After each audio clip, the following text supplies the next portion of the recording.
മോളെ മാളു പച്ചക്ക കൊണ്ട് fish fry ഉണ്ടാക്കിത്ത. ശരി അമ്മേ.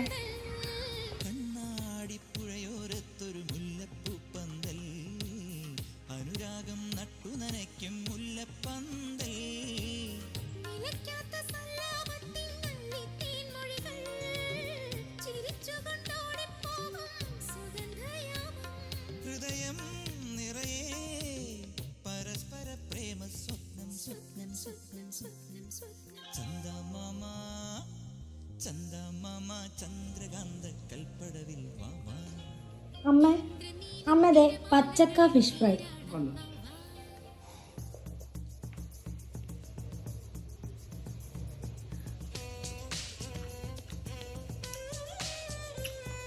നല്ലതാണ്, നല്ല രുചിയുണ്ട്.